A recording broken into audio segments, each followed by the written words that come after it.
And now we return to more of our interview with author and screenwriter George R.R. Martin, who just received an honorary doctorate from his alma mater, Northwestern. After graduating in 1971 with a bachelor's and a master's in journalism, he was able to receive conscientious objector status to the Vietnam War. While he never worked as a journalist, he put his writing skills to use both during alternative service and writing fiction on nights and weekends. By the time my alternative service was up, I had sold, like a dozen stories. I'd been nominated for an award. I had a burgeoning career as a fiction writer. So I did not go out and look for a job again. I decided I would follow this path and see where it led. I didn't have any obligations at the time. I was in my early 20s. I was living with roommates in Uptown. We had a big rambling old apartment that I shared with like 6 people, and the rent was small, and so I didn't need to make a lot of money, which is good because I wasn't making a lot of money, but it led me down that path, and that path has worked out pretty well for me. So the Game of Thrones finale aired 2 years ago this spring. 2 years later, how do you look back and view that entire series, which became really a phenomenon? It did become a phenomenon. It was the most popular television show in the world for a time. It won more Emmys than any other show in television history, which is, those are both very exciting things, and I'm very pleased to be associated with it. And it also made me famous, which I have mixed feelings about. I think it was Bill Murray who said, if you dream of fame and fortune, try just fortune first. And there is something to say that. Fame is definitely a double-edged sword. But, Westeros, I've been writing stories about Westeros and the people who live there, the Seven Kingdoms, since 1991, since I began that. It's such a huge part of my life at this point, and now I'm developing more shows for HBO. We have a new show, House of the Dragon, that's coming down the pike, filming right now in London and Cornwall over in England, probably be on next spring, I guess. But then I'm developing other shows for that. So it's transformed my life, for good or for ill. It is where I am. And I do love Westeros. I love telling stories about it. So there's a lot more stories to tell.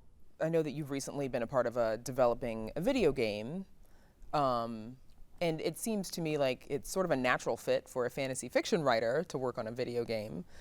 How is that, different from what we know you for working on? Well, it actually is considerably different. I've played some video games. I'm not a big video gamer, but the game is called the Elden Ring, and it's a sequel to a video game that came out a few years ago called Dark Souls, and it came out of Japan. My work on it was actually done years ago. These games, they're like movies. They take a long time to develop. Basically, they wanted a world created to set the game in. They wanted world building as a big factor in fantasy and science fiction. You're not only talking about the characters and the plot, but the setting is almost as important as everything else. Tolkien's Middle-earth, Robert E. Howard's Hyborian Age, the foundation universe of Isaac Asimov. I worked up fairly detailed background for them. And then they took it from there. So, it's been several years since I've last seen them, but they would come in periodically and show me some monsters they designed or the latest special effects or the cool things. But the game has been very slowly developing, and now it's coming out in January, I believe. So I'll be as excited as anybody else to see it. And of course, you're limited in what you can say about future projects, but another one of them is working as a producer on an adaptation of the science fantasy novel Who Fears Death, set in a post-apocalyptic Africa. Right. What about that project attracted you? Well, Nnedi Okorafor. Nnedi is a very acclaimed young science fiction fantasy writer. Her parents were immigrants from Nigeria, and she drew on Nigerian folklore and African customs and all that to create the world of Who Fears Death, which was an award-winning novel a few years back, and came to the attention of HBO, who snapped up the rights to develop it for a TV series, and we've been working on it ever since. Television and film are exciting areas to work in, and I did work in them in the past, for about 10 years in the mid-'80s to the '90s, long before Game of Thrones. I was very active in television. I was on the writing staff of Twilight Zone and then Beauty and the Beast. Then I did 5 years of development, which paid well, but ultimately was unsatisfying to me because they develop a lot of things, but they only make a very few of them.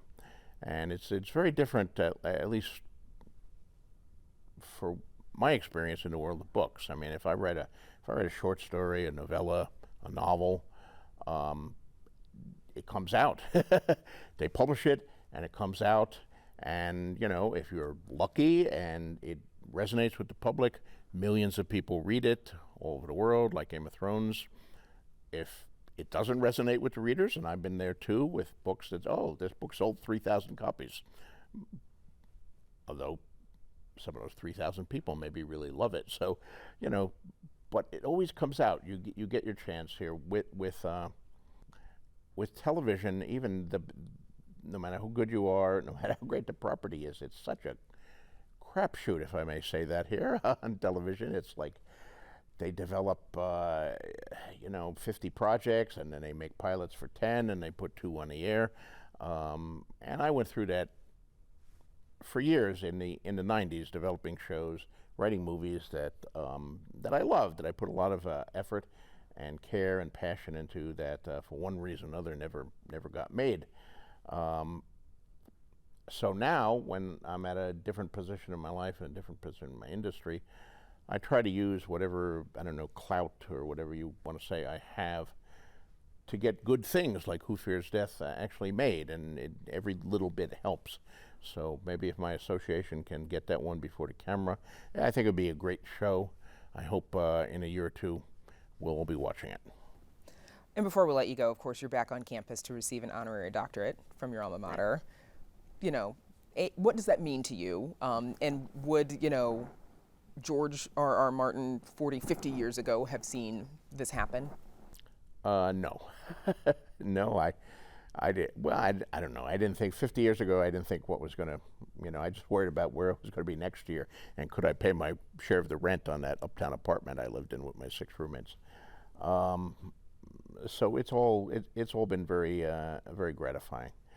And they say, Tom Wolfe said you can't go home again.